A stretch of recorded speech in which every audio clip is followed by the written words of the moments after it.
Matapos ang maswerteng pagkapanalo ni Jean Reese sa Big Jump Challenge, ramdam na muli ang gutom ng housemates. I think the next one, baka it's like all week ampalaya or all week itlog. Ano yun? Nako. Sarap ng dessert! This is the best dessert I ever tasted! Pero ilang sandali pa umandar na muli ang tambyolo. Oh my God! Nagkantay niyo sila. Oh, it's the boss! Finally! Sino mabunot? Food! God, food! Please, Lord! Go, Elise! Go, Elise! I'm sure. Food! Food! God. Food!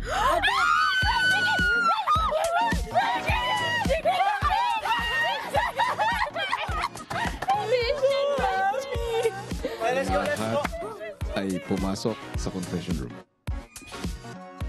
Ano ba yung nakuha mo?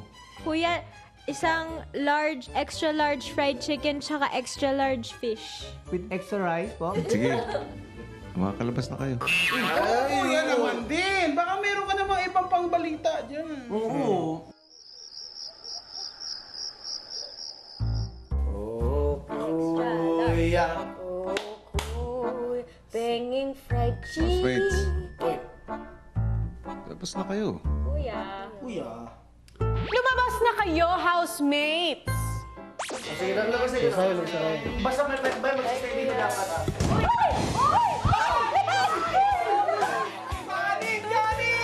Oh my God! Di ba ayaw niyong lumabas? Kuya, malapit na kami dito.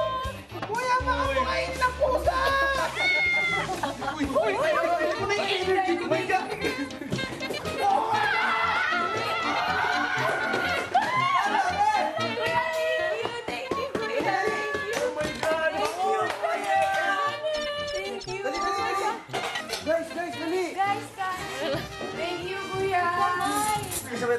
God! Pray muna.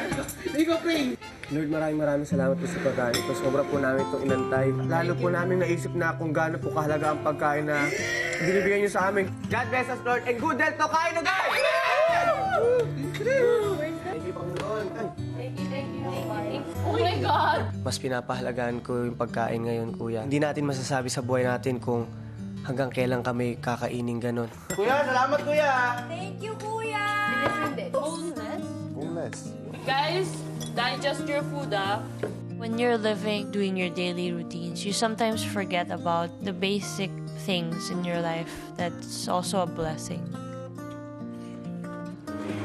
Sarap magsito. Totoo po ang swerte. Naniniwala ka na sa swerte, Nico.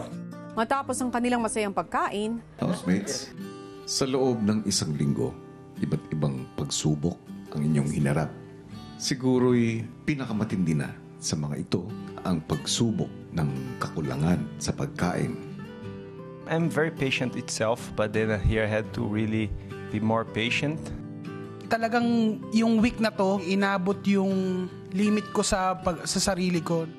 Pero housemates, nakita ko kung paano ninyo hinarap ang pagsubok na ito, na sa gitna ng gutom ay nanatili kayong positibo.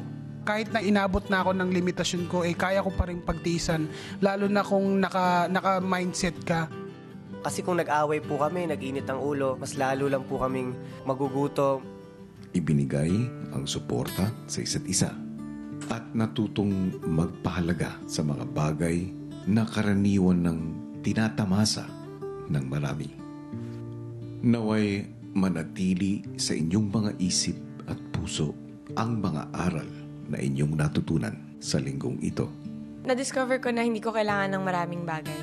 All I really need, example, is just enough food, just enough clothes, just enough. Nahihirapan ka pero masaya ka. Napapagod ka pero masaya ka.